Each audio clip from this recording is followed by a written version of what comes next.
Hi, I'm Ashley McAlpine and I'm the Fraud Prevention Manager here at TMG.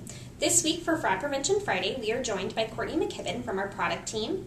And Courtney, this week we're talking about synthetic fraud. So can you kind of give our listeners an idea of what this type of fraud is? Absolutely. So it's a type of identity fraud. We're usually accustomed to hearing about traditional identity theft, which uses a person's real combination of social security number, name, and address. In synthetic identity fraud, they mix together some real information, some fake information. So they will start with someone's social security number, but then add on a different name, different address. Okay, so I might actually be utilizing my real social security number for Ashley McAlpine, but the name associated to it might be different. Right, because one of the main ways people caught identity theft was that they were getting mail or charges in their name, so now you wouldn't even see this was happening to you. Wow. Unless you had pretty sophisticated credit monitoring for your ID. So often they're using someone, they usually start with someone whose credit doesn't exist. They have a very thin or non-existent credit file. So a child is very frequent. Up to 10% of children have actually had this done to them.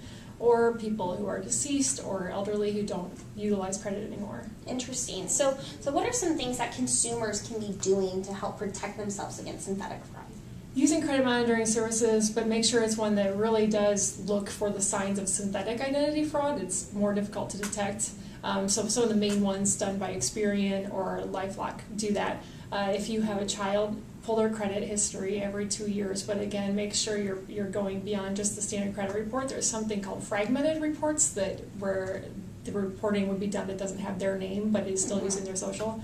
And if you're an FI, you want to watch to make sure that the social security numbers that people are applying for match up to the name that should go with that social. And also, one of the main ways this is perpetrated is with people adding authorized users, so being really wary. Most of it is actually committed that way. So someone will be added as an authorized user to a legit account just to build a credit history under that new ID. Interesting. So there's a lot that can be done there. So what happens if you actually become a victim of synthetic fraud? The first thing you have to do is report it to the FTC, and that creates an identity fraud affidavit. Then you use that to actually go file for a police report. Then you use the police report to go to the credit reporting agencies to get their help. But you will probably, it's pretty difficult to dig out. You'll probably have to go to a credit bureau to get help. You're going to have to get all of the fraudulent charges removed from your report or your child's report. In the case of a child or someone who's been very exposed, often you'll want to apply for a new social security number. Wow, it's very scary, but thank you very much, Courtney, for giving us some insight into synthetic fraud. If you have any questions, please feel free to reach out to us at falconteam@tmg.global. Thanks and have a great day.